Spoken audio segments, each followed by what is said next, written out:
শহরের ভাড়া বাড়ি ও লজগুলিতে বিশেষ নজরদারির ব্যবস্থা গ্রহণ করা হচ্ছে।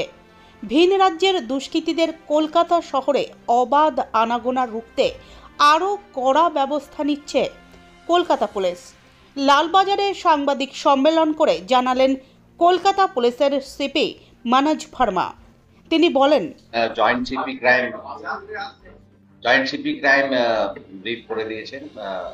একটা গ্যাং ইউপি থেকে এসেছিল, 5 জন ধরা পড়েছে উইথ আর্মস অ্যামিনিশনস, এন্ড ওদের এক্সাক্ট মোটিভ কি আছে সেটা তদন্ত হচ্ছে।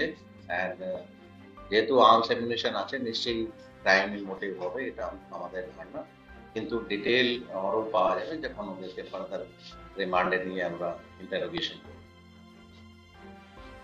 এর আগে আমরা দেখেছি যে বিভিন্ন ধরনের ক্রাইম, কখনো ঘুরিয়ে যাওয়ার কেসে কাউন্সিলরকে লক্ষ্য করে, বা কখনো চিন্তায় বা দেখা যাচ্ছে সেক্ষেত্রেও বাইরের রাজ্যে ভিন রাজ্যে দুষ্কৃতীদের আনাগোনার বিষয় সম্প্রতিকালে বেশ কয়েকটা উদাহরণ রয়েছে, শুধু কলকাতার আশেপাশে অঞ্চলে। তাহলে এটি কোনোভাবে আটকানো যাচ্ছে না এই ধরনের একটা ঘটনা, যেখানে কোনো রকম ভাবে আমরা দেখলাম কাউন্সিলরকে ঘুরিয়ে যাওয়ার চেষ্টা হয়েছে। এগুলো আপনারা ধরটা বড় করছিলেন, কিন্তু কোন জায়গায় সমস্যা হচ্ছে যে কারণে আটকানো যাচ্ছে না? বাইরে থেকে প্রত্যেক স্টেটে, শুধু ওয়েস্ট বেঙ্গল, প্রত্যেক স্টেটে প্রচুর লোক যায়। তার মধ্যে ক্রিমিনাল কারা আছে, ওদেরকে কিভাবে চিহ্নিত করা যাবে বা কিভাবে হয়, এটাও মানে আপনাদেরকে এখন জয়েন্ট সিপি ক্রাইম বললেন দ্যাট গতকাল ওদেরকে ধরা হয়েছে।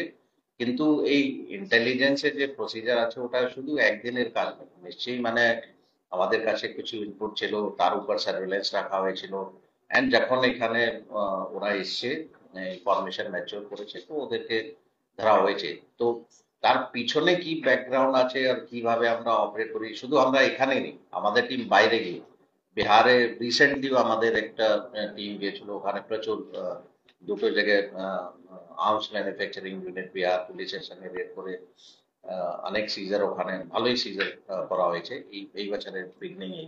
তো এইরকম আমরা কাজ আমাদের টিম করে, কিন্তু তার পিছনে ডিটেলস কি আছে সেটা শেয়ার করা মুশকিল আছে। বাট ইয়েস, বাইরে থেকে কোন স্টেট থেকে কিভাবে ক্রিমিনাল কোথায় অপারেট করতে যাচ্ছে এর উপর প্রচুর কাজ করে পুলিশ, এন্ড যখন ইনফরমেশন ম্যাচিওর হয় তার উপর অ্যাকশন।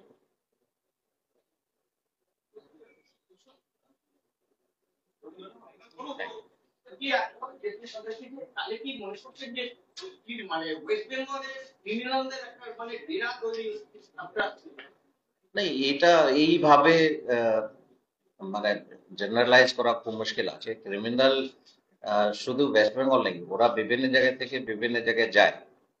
তো সেটা মানে ডিপেন্ডিং অন মানে স্টেট পুলিশ কিভাবে অ্যাক্ট করছে বা আমাদের টিম কিভাবে অ্যাক্ট করছে, কতটা ইনফরমেশন আমরা পাচ্ছি, তার উপর মানে তার বেসিস করে আমরা অ্যাকশন নিই।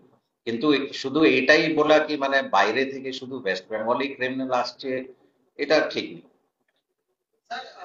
লাস্ট কিছুদিন আগে যে কাউন্সিলরের উপর অ্যাটাক হয়েছিল, ওটা কি টোটাল যে গ্যাংটা আছে সেটা কি এখনো পর্যন্ত অ্যারেস্ট বা মেন যে আই মিন চক্রী মেন কনস্পিরেটর কি জন্য মেন লোককে আমরা ধরেছি, আপনাদেরকে হয়তো ব্রিফিং করা হয়েছিল, এন্ড ওই কেসে হয়তো একজন বা দুজন আরো বাকি আছে যারা ছিল ইনভলভ, এন্ড আমাদের কাছে ডিটেলস আছে, কিন্তু আমরা আর ডিটেলস মানে ফার্দার শেয়ার করছি না। কিন্তু ওই কেসে মোর অর লেস আমরা সবাইকে ফিক্সড আপ করতে পেরেছি, এন্ড অনেক জানি ম্যাক্সিমাম লোক অ্যারেস্ট হয়েছে। মোটিভ যেটা পাওয়া গেছিল তখন আপনারা জানিয়েছিলেন যে এই জমি জমা ল্যান্ড নিয়ে কিছু ডিসপিউট হয়েছিল, ওইটাই কি মোটিভ? মোটিভ এক্স্যাক্টলি মানে কি কারণ আছে সেটা এই মুহূর্তে আমরা বলছি না, কিন্তু মেন যেটা আছে দ্যাট দে ওয়ার পেড, মানে পেড, ওদেরকে টাকা দেওয়া হয়েছিল, সেটা তদন্তে এসছে। স্যার, এই কেসে একটা জিনিস হচ্ছে, এত আর্মস আসছে বিভিন্ন রাজ্যে, বিভিন্ন জায়গায় দেখা যাচ্ছে, কলকাতা তো এই বৈঠকখানা বাজার থেকে 2.5 মাস আগে উদ্ধার করা, এবং গতকাল আপনারা উদ্ধার করেছেন 5 জনের কাছে দুটো আগ্নেয়াস্ত্র এবং কিছু গুলি। এই যে আর্মস গুলো আসছে, বিভিন্ন নজর তারা থাকছে, যে কোনো দিন তো একটা বিপদ ঘটতে পারে, মানে এইগুলোকে আটকানোর কি কোনো আলাদাভাবে কোনো ব্যবস্থা আপনারা ভাবছেন?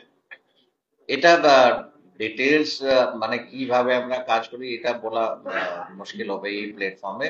বাট ইয়েস, অলমোস্ট এভরিডে এইগুলোর রিভিউ করা হয়, অ্যান্ড বাইরে থেকে বা স্টেটে যারা ক্রিমিনাল অ্যাক্টিভ আছে ওদের উপর কিভাবে নজরদারি রাখা হবে, হোটেলস, লজেস বা অন্য জায়গায় রেন্টেড বাড়ি নিয়ে কারা থাকছে অ্যান্ড ওদের উপর কিভাবে সার্ভেলেন্স রাখা হবে, এইগুলো ডিটেলস আলোচনা করা হয় অ্যান্ড ডিটেলস ইনস্ট্রাকশন দেওয়া হয়।